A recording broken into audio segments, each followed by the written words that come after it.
From the JAG TV studios at the University of South Alabama, broadcasting in HD, your on-campus news starts now.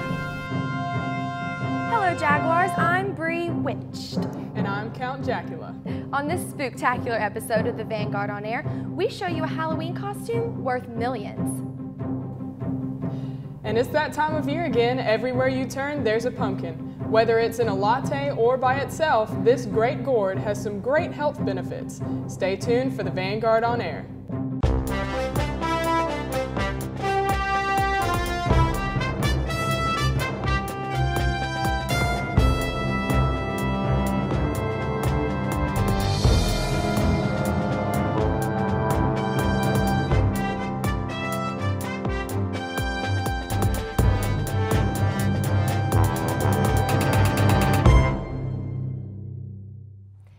As college students, most of us view ourselves as being too old for trick-or-treating.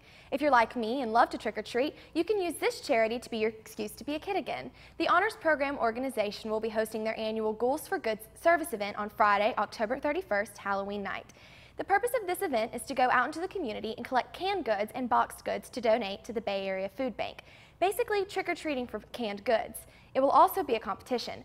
For the competition for most cans, they ask for no more than 5 members per team. If you would like to just go out and not enter the competition, please send the Honors Program the names of your neighborhoods or roads that you would like to go to. The Ghouls for Goods group will meet at the Bethel Theater, also known as the Honors Building, at 5 p.m. and disperse to neighborhoods starting around 5:30 p.m.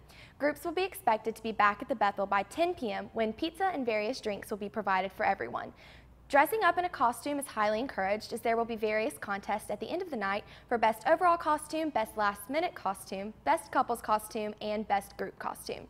For more information, email the Honors Program at honorsorg@southalabama.edu. In international news, 2 people are dead following a shooting rampage in Canada, including the suspect gunman. Now Canadian police are trying to determine whether the shooter acted alone. Martha Shade has the latest.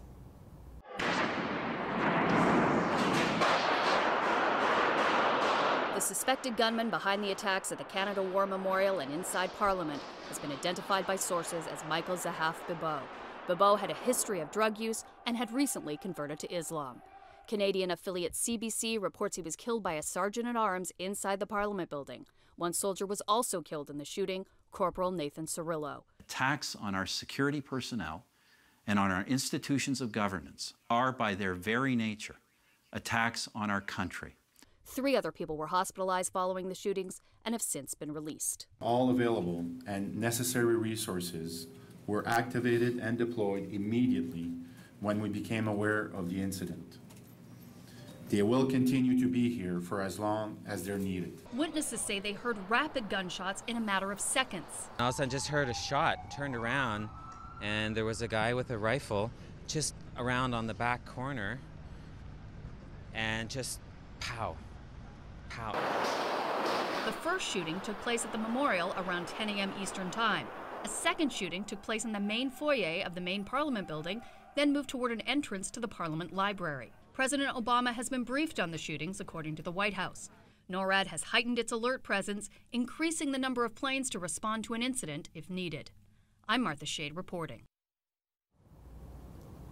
We will keep you updated as the story continues to unfold. For the many Apple evangelists and iSheep of the world, Apple Pay is here. Beginning Monday, you can use your iPhone 6 and iPhone 6 Plus to buy items at more than 220,000 stores or inside apps. Apple is partnering with most major banks and the 3 major credit card networks, plus retailers like McDonald's, Macy's, and Whole Foods. To use the payment system, touch down the Touch ID fingerprint sensor and point the phone at the Apple Pay device at a retail store register. But don't ditch your wallet just yet. Not all stores have the machines needed to read the phone. For now, Apple Pay's full system is only on the iPhone 6 models. Those with older iPhones and iPads can still use Apple Pay to shop online. Need a last-minute Halloween costume idea? If you've got $1,000,000 to spare, we have just the thing. It's called the $1 Million Morph Suit, literally dripping with diamonds, about 70,000 of them. The costume is skin-tight spandex covering the entire body with jewels. The designer at Morph Costumes admits it's a bit heavy, but they assure the purchaser will be able to see in spite of the diamond coating. An interested buyer will pay 1 million British pounds for the morph suit. 1 million British pounds converts to about $1.6 million. It's fall, time for cool weather, colorful foliage, and Halloween pumpkins. But did you know that pumpkins can be a valuable part of your diet? Holly Furfer has more in today's Health Minute.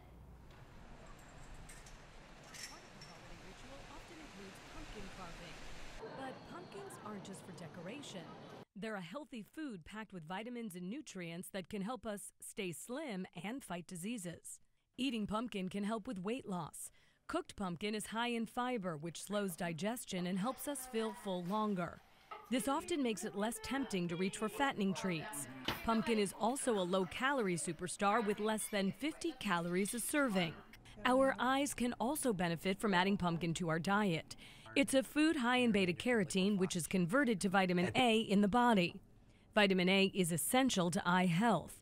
A single cup of pumpkin contains more than 200% of what most people need of this nutrient in a day. That beta-carotene in pumpkin can also help in the fight against cancer. This antioxidant and others help shield our cells against cancer-causing free radicals. And eating pumpkin can help keep our skin looking younger.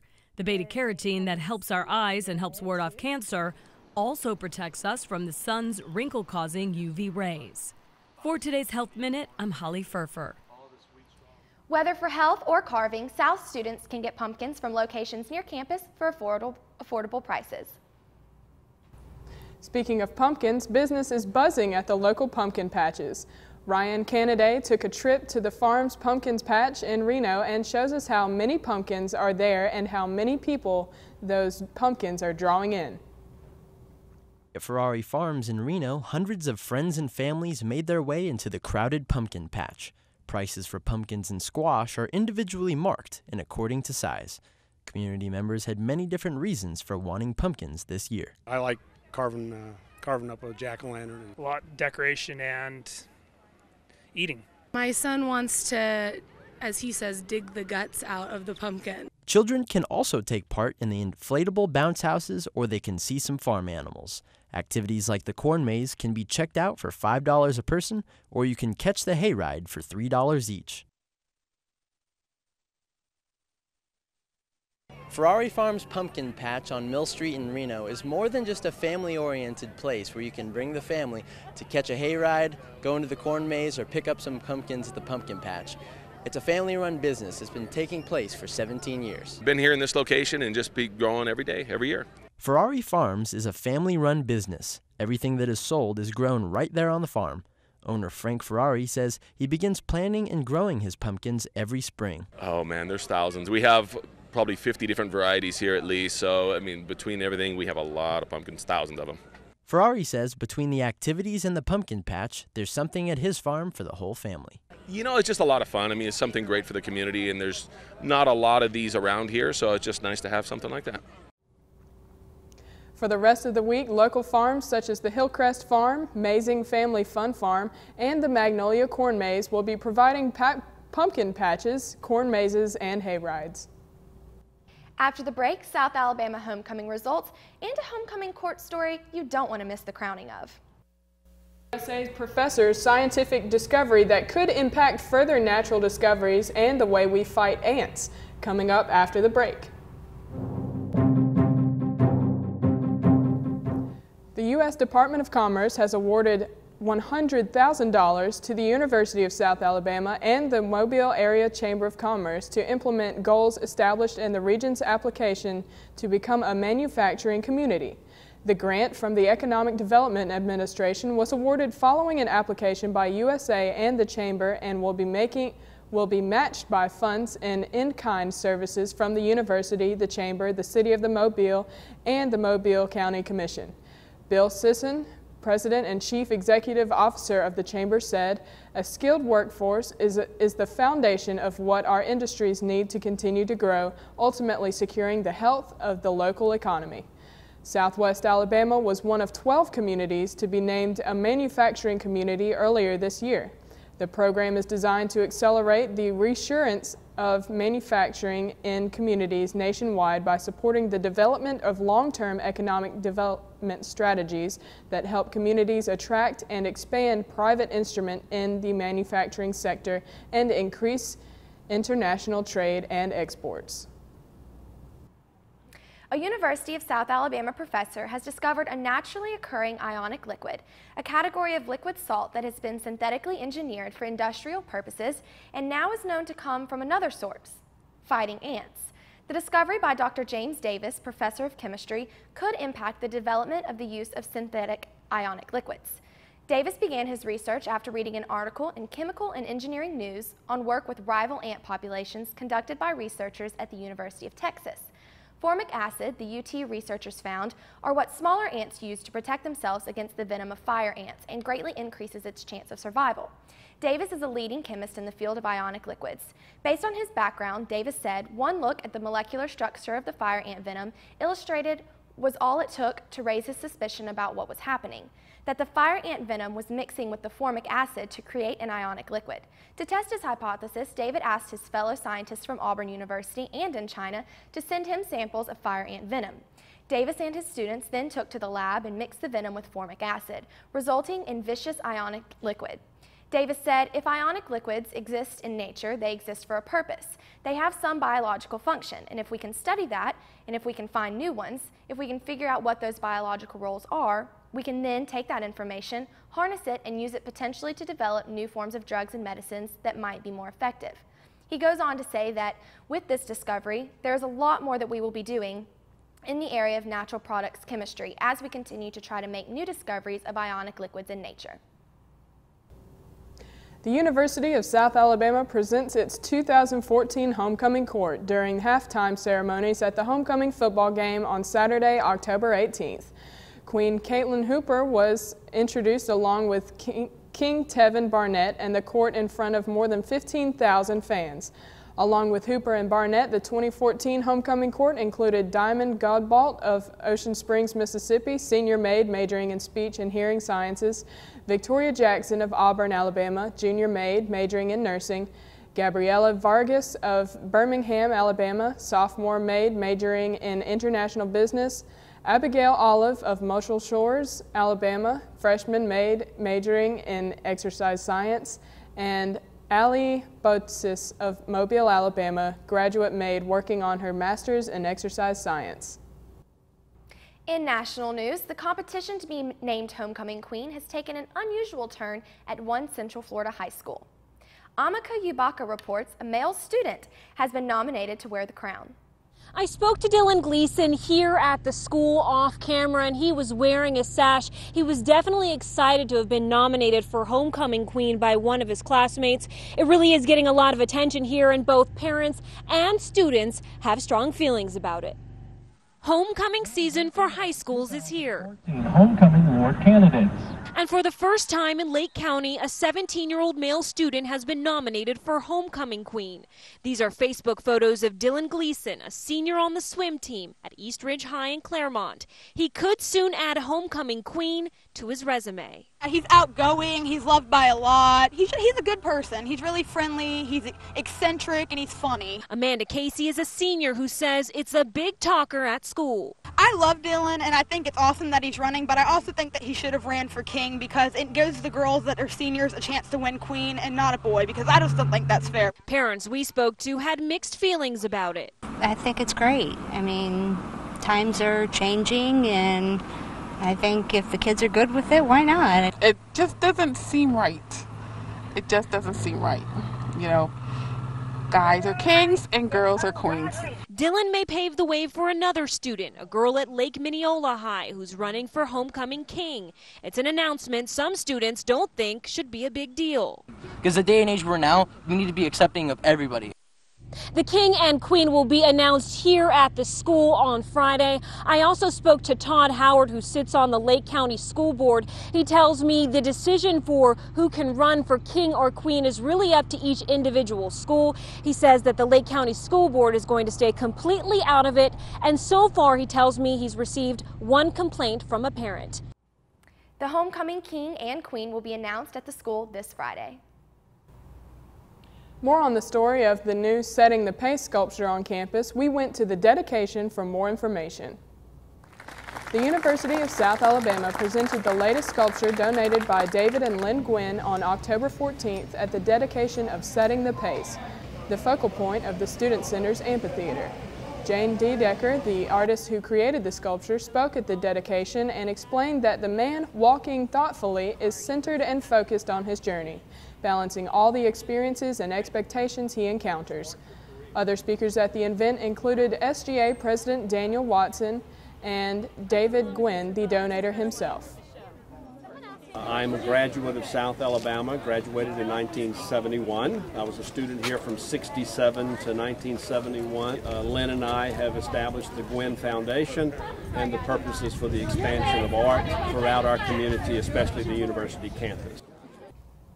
Faculty and guests of the university were encouraged to take a tour of the Student Center led by Southerners, the USA student ambassadors following the dedication, and students were encouraged to take selfies with the sculpture. D. Decker encouraged students to take selfies and hashtag Setting the Pace. For the next half hour, students took pictures in front of and on the statue. Jaguar Productions were also present at the event and giving away free t-shirts and goodie bags filled with college essentials such as food and stress-relieving lotions. Despite the fall weather, Kona Ice was even on hand. It was actually really fun. I went to the dedication. I bet. I missed it, but it looked great. I love seeing pictures of the statue and everyone's selfies. They were great. Yeah, good. Turnout full of students. It was nice. Good. Okay, well, coming up after the break, Alyssa Newton with some Jaguar sports right here on the Vanguard On Air. We're back with more of the Vanguard On Air. We send it off to Alyssa Newton with your Jaguar sports. Alyssa?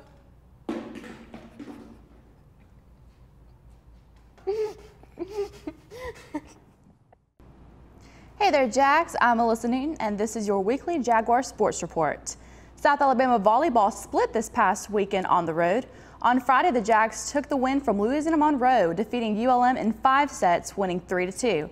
Michelle Daniel led the Jaguars with her 8th double-double of the season, posting 20 kills and a season high of 19 kills. 3 other Jags set or tied their season highs. Jenna Hassel had 26 digs, Mallory Moore had 16 kills, and Kelly Little with 14 digs. On Saturday, South Alabama traveled to Jonesboro, Arkansas to take on Arkansas State, but would lose in straight sets 3-0. Daniel will post her 9th double-double of the year with 14 kills and 15 digs. Emily Hunt recorded 30 assists for the Jags, and Hassel added 14 digs. South Alabama falls to 10-12 on the season, 5-7 in the Sun Belt play, putting them 6th in the Sun Belt.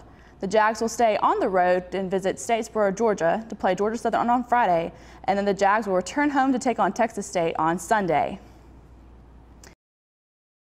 Soccer stays undefeated in conference play after 2 games this past weekend, crowning them the Sun Belt regular season champions.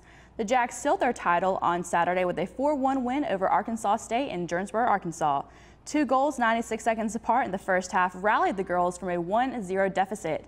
Danielle Henley and Steffi Hardy scored in the 19th and 21st minute to give the Jags the lead. 2 late goals in the second half would top the win off with goals from Sharday Hanna and Rio Hardy. Sophomore goalie Sarah Hay made 8 stops in the match.